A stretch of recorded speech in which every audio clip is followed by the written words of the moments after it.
Oke, kembali lagi bersama gue Zamzoldik di podcast Enakan Dengerin Sendiri EDS.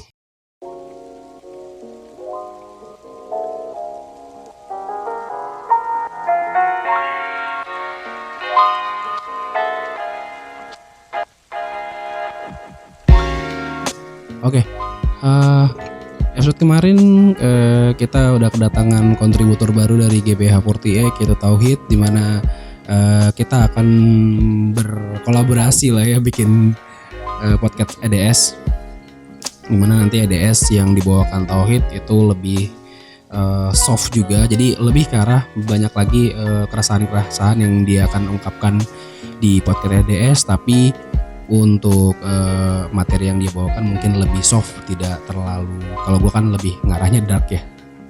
Kalau gue lebih mengarah untuk menyebarkan kekesalan gue ya. Dia juga mungkin kekesalan, cuma mungkin soft, tidak terlalu apa ya, kalau bahasa ininya ya tinggi lah, tidak terlalu. Kalau gue kan emang lebih ngata-ngatain. Anda sudah tahu kalau Anda nonton GBH48 kelakuan seperti apa ya. Jadi podcast EDS kita nanti akan ada dua, yaitu Tauhid dan sama gue Zamzoldik. Dan di episode kita yang sekarang ini kita akan membahas materi lagi yang lebih ini yang jadi keresahan gue juga, dan ini akhirnya terjadi juga ya. Gue akan berikan podcast EDS gue di Zamzoldik seperti biasa. Gue akan berikan dua kata kunci. Yang pertama adalah lockdown, dan yang kedua adalah sepi. Kita akan bahas yang pertama dari lockdown. Oke, lockdown ini kita baca. Lockdown itu ya, gue jelasin dulu. Lockdown adalah sebuah kondisi di mana suatu wilayah atau suatu daerah itu tidak bisa kalau bahasa dia bilang tuh tidak bisa melakukan aktivitas seperti biasa gitu, tidak bisa melakukan aktivitas seperti biasa, dan kegiatannya dibatasi, kendaraan atau perpindahan transportasi juga dibatasi, transmigrasi itu semua dibatasi. Tidak ada kegiatan-kegiatan yang memang dalam kondisi mungkin keadaan perang ataupun keadaan seperti sekarang ini. Gue tidak perlu menjelaskan, karena kalau misalnya gue ngejelasin pandemik yang lagi terjadi, nanti gue dapat markup di YouTube bahwa gue bahas corona. Gue malas bahas corona karena terlalu banyak materi yang bahas corona. Tapi gue akan membahas tentang apa yang dilakukan pemerintah Jakarta saat ini, yaitu PSBB ya. PSBB ini menurut gue suatu langkah yang sangat preventif banget ya, bisa mencegah yang namanya penyebaran virus yang lagi terjadi sekarang. Menurut gue inilah langkah yang cukup tepat, walaupun cukup telat. Tepat dan telat karena harusnya tindakan itu dilakukan benar-benar pada saat memang penyebarannya tidak terlalu jauh. Tapi sekarang penyebarannya khususnya di Jakarta, ya gue jadi bahas ini lagi dong. Jangan bahas ini lagi, udah cukup bahas corona cukup. Tapi gue bahas tentang lockdownnya sendiri ya. Dan PSBB ini menurut gue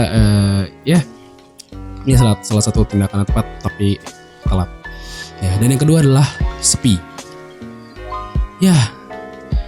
Buat yang tinggal di Jakarta khususnya teman-teman, kita bisa merasakan kalau Jakarta akhirnya jadi seperti lagi ada kegiatan ya, terlihat seperti keadaan-keadaan di saat selesai Idul Fitri ya. Jadi benar-benar kayak lagi lebaran, suasana lebaran, jalanan lancar, bahkan tidak terjadi yang namanya di lampu merah biasanya kita ngantri, ini tuh sama sekali enggak. Jalan benar sepi. Tapi yang lebih sepi ini, gue akan cerita kenapa gue membahas ini di podcast EDS, karena jadinya ini adalah keresahan gue sepi ini. Gue bisa ceritakan bahwa gue bekerja di bidang jasa. Jasa gue adalah jasa untuk pelayanan perbaikan mobil ya, kendaraan, dan juga pemesanan part, pemasangan part ya, servis lah, bagian servisnya di salah satu brand terkenal yang teman-teman sudah pasti tahu, brand yang sangat besar di Indonesia. Nah, gue di bagian pelayanannya.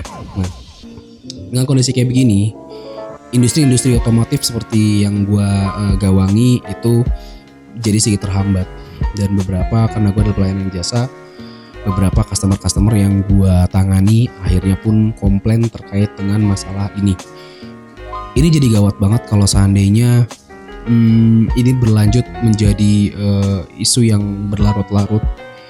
Yang jelas beberapa pabrik otomotif itu sudah melakukan tindakan preventif terkait dengan pemutusan hubungan karyawan, pemberian gaji setengah dari gaji normal.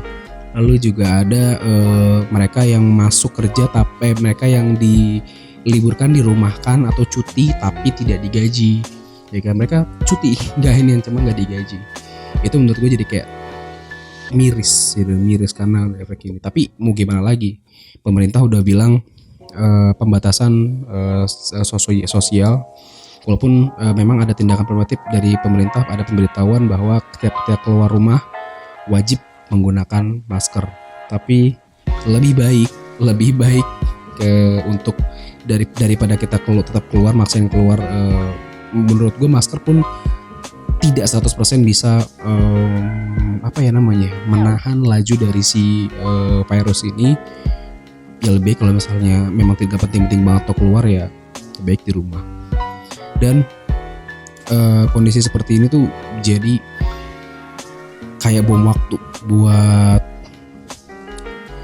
buat kita gitu, khususnya para penyedia jasa. Jadinya kayak kehilangan yang namanya mata pencarian. Mungkin bukan cuma kita gitu, yang pasti yang paling berdampak banget adalah para penjual asongan, para penjual makanan, ya kan, mereka yang hidup di penjual street food, makanan di jalan, ya kan, penjual minuman. Bahkan beberapa mungkin lo juga merasakan tempat-tempat yang memang biasanya jadi tempat nongkrongan itu udah nggak ada, dan ya udah karena peraturan pemerintah kayak gini, ya mau nggak mau mereka harus tutup gitu. Mau nggak mau mereka harus, ya daripada gue nanti disentil sama pemerintah, ya lebih baik gue tutup gitu kan. Dan sumber keresahan gue ya dengan adanya virus ini, ya kondisi kantor gue yang jadi sepi, yang kita jadi gue nggak nerima customer, otomatis dengan kita tidak menerima customer, pasti apa yang kita dapetin pasti lebih kurang dari apa yang biasa gitu. Karena itu jadi insentif kita. Tapi di tengah kondisi seperti ini, menurut gue mengharapkan insentif yang lebih dari ini menurut gue nggak relevan juga, karena perusahaan juga pasti bakal mikir beberapa kali untuk memberikan yang lebih pada karyawannya, padahal mereka harus nutupin yang namanya biaya operasional, mereka harus nutupin ya kantong-kantong mereka juga harus ditutupin juga gitu kan. Mereka jadi nalang-nalangin, apalagi di kondisi sekarang para perusahaan juga wajib memikirkan nanti kita bulan puasa dan mau lebaran harus pikirin namanya THR. Itu gila, pasti pusing banget ya. Gue yang jadi karyawannya aja nggak kebayang pusingnya jadi manajemen ketika mereka di kondisi seperti ini gitu. Makanya gue sebagai karyawan yang memang memikirkan bagaimana perusahaan ini bisa berjalan lebih baik, pasti pengen virus ini cepat selesai dan kita juga bisa bekerja seperti normal, dan semuanya, dan gue dan perusahaan gue tidak melakukan tindakan-tindakan yang menurut gue sudah tindakan-tindakan final lah, kayak contoh misalnya PHK, terus pengurangan karyawan kan, kayak tadi cutinya nggak dibayar ataupun bayaran gajian setengah. Menurut gue gue berdoa untuk perusahaan gue untuk semoga ya tidak melakukan hal itu, karena itu jadi kayak kita sih ngerti mereka membayar, kita mengerti kita butuh dibayar sama mereka, tapi ya kalau seandainya mereka melakukan tindakan seperti itu juga, kita juga pasti ngerasanya ya jadi nggak semangat lah kerja di tengah kayak gini. Dan PSBB yang dilakukan di Jakarta sendiri akhirnya juga berdampak sama tempat kerja gue yang akhirnya melakukan sistem tutup, yaitu mereka tetap tidak ada operasional sama sekali. Dan pasti berat lah buat manajemen ketika harus benar peraturan pemerintah ini harus ditepatin gitu. Jangan sampai akhirnya perusahaan ditegur dan malah mendapatkan kerugian yang lebih besar. Dan gue tetap berharap semoga virus ini cepat berlalu. semoga nggak ada lagi korban yang jatuh. Gue lihat memang kondisinya sangat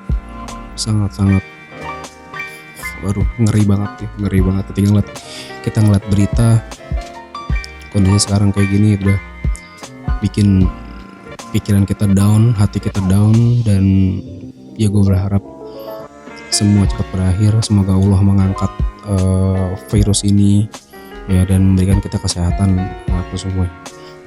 Oke, mungkin itu adalah keresahan gue. Itulah keresahan gue yang